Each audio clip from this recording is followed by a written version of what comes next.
Well, it does sound like Enya, so that means we're playing Dragon Age Origins today on Bears and Games. Oh, there's a dragon. I guess his origin is blood. And yeah, it's an EA product, but also made by BioWare out of their EA Partners program. So it's actually good. EA is alright these days. And I don't know what Edge of Reality is, but it has something to do with this game.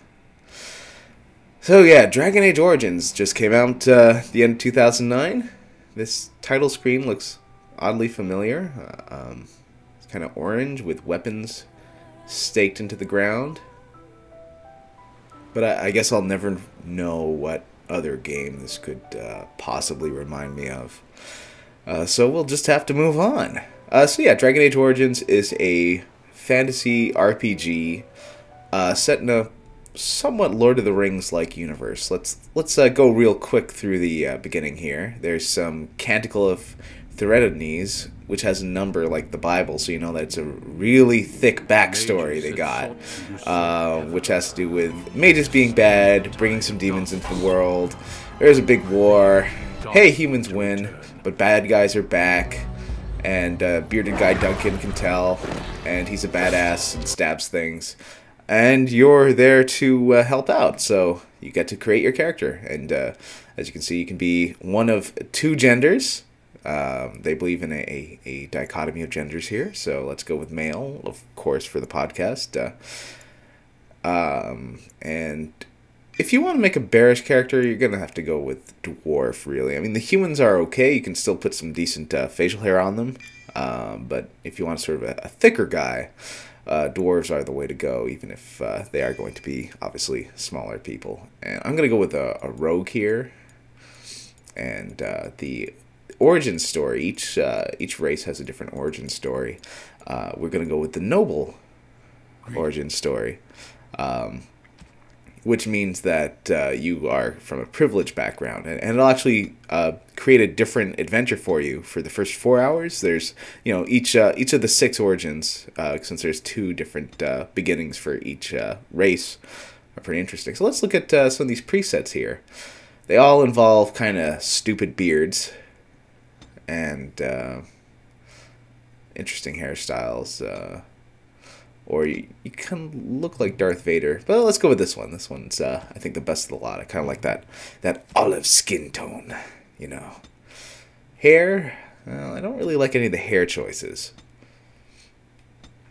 It's not as bad as Oblivion. Actually, the character model looks somewhat human, or at least humanoid. So let's go with that. I was trying for a while to make someone who sort of looked like me, but I gave up on that pretty fast because I don't know, it didn't quite have the John look. And for hair color, well, just go for like a dark brown. As you can see, the face is not bad. There's some exaggerated dwarf style features, but let's go with some thick manly eyebrows and stubble. So you can have beards and then you can have stubble. The stubble options are, in my opinion, much better than the beard options. So let's go with maybe. Well, I like that. Maybe I should have gone with that. I didn't end up going with that. That one's pretty good, but I went with this, which is you know, okay in itself. The kind of wide chin goatee. Maybe I should have gone for the full face, no mustache. Although mustache is fun too. And, you know, you got your eye shape. I gave him hazel eyes like me. Let's see. Yeah, you got to do something about that nose. There we go. That's a bit more human-sized. I understand that we're not making a human here, but if we're going to be ogling someone, we want him to look somewhat normal, right? So, there we go. Oh, and I like this, that you get to select your portrait, your CG rendered BioWare portrait. So let's do something that would make a good profile picture. Yeah. Oh, hey. You know, make it someone that you would send a message to on one of the bear sites. And wait. Oh, yeah. There we go. Looks pretty good. Got a nice lavender background, so you know where his bread's buttered. And yeah, the voices for whatever reason are about 2 seconds off, and none of them are good. Yeah, for the dwarf, which is too bad. I'm glad that the dwarves don't speak with a Scottish accent, because that's really annoying. But yeah, there we go. So there's our guy. And yeah, he's all right. The face is good. The face is good, but obviously, if I could get this build into human, it would have been perhaps a bit better. Though I think the human stories in this game are a little annoying, so I'm kind of happy with the dwarf ones. And we're gonna choose some, points to spend on different skills. Since we're making a rogue, we want the rogue to have all the roguey kind of things, like deft hands, so we can steal. Although, I have no idea how to steal from people in this game. Deep beneath the frost-backed mountains sits and yeah, there's the dwarf city. I don't know what you have to know about it. Dwarves have been living in the place that's closest to where the bad guys are from, so they have to deal with their attacks all the time, and their culture is sort of marked by being constantly attacked for the last 400 years or 1,000 years or whatever. By the noble assembly. You grew up in a world rife with political intrigue. I sure did. You struggled against brothers and cousins for honor and prestige. And how? Today, a feast celebrates your first military commission. That's my friend Gorm. The opening move towards real power in the ever-changing game of dwarven politics. Oh, there I am. Greetings, my lord. You are dressed and ready. Excellent. Hey. And you have a silent protagonist in this game, unlike in Mass Effect. Dagger, but I scrounged up a rather fancy dialogue choices that you make are never spoken. You wear your shield to the noble's feast. So it's got the whole dialogue tree thing that the BioWare games are famous for. Why not? So you get. I kind of want this guy to be a bit of a wimp. So let's say.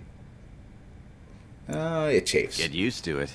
You'll be wearing that armor a great deal from now on. No, I don't think I will be, actually. Tomorrow. Can I have your armor, then? It'd look good on me. About armor. One can't take all this marching about and speech-making too seriously. I'm not going to be wearing my armor too much, you see, because the game's a lot more interesting, and the cutscenes work a lot better if you, say, go to your character, go to the armor slot, and let's remove everything. Actually, we can leave the boots and gloves on. I'm cool with having the boots and gloves.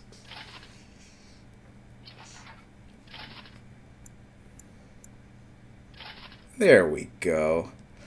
Now, there's no way to remove the little jockstrap style brief things that that they've got on, but that's cool. It's good enough for me.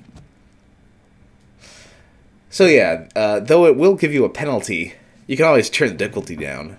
I selected normal because I'm not super great at these games, and also it gives me a chance to not die while wandering around in underwear. So, at least for the origin story, pretty much no matter what difficulty you choose, you can play through the game in Whoa! I can't wait to see who's fighting today. Oh, BioWare. There's nothing I can do. So yeah, you can play through the game, and the cutscenes just look a lot more interesting when your character is a burly man walking with a... You can really see his junk. Like, look at that. They're just outlining it. It's just highlighted. That's your wiener. Hey, looks pretty good in that shot. Yeah, I don't care. Your Highness, what a surprise. I apologize if we are in your way. Oh no, it's quite okay. And good to see you, my lord. Yeah, you can walk on some surfaces that you shouldn't in this game, which is exceptionally striking today, my lord. Why, thank you. I sure do. Why, I should go back and talk to that servant again sometime. To watch that tongue, dear sibling. Father will not live forever. Come, Balin. I'll watch my tongue with you. And by that I mean Nothing like being talked down to by the next king. See, look at the cutscenes. Now they're just a lot more fun. Are you heading to the proving arena? Hey. Looks like a guy I went on some dates with back in the States. We have been charged with the task of escorting you to the proving grounds. You could escort me anywhere, baby. Forgive me, I should have informed you sooner. Oh yeah, and King decided not only can you not to remove travel your to the armor, mountains but you can unguarded. remove your companion's armor too. So as you get more companions, especially if they're male and dwarven, the game just gets better and better. This is a glory proving, fought under the watchful eyes of the paragons of Orzammar. All right. The honor of House Iduken. Hey, looking good there, Bearsley. We're coming for you. Yeah, the combat too is just a bit more cinematic and striking. You know, once you're wearing this little thongy thing. I mean, look at that. Oh, come on, you can do it. Look at that junk. Man, he's packing.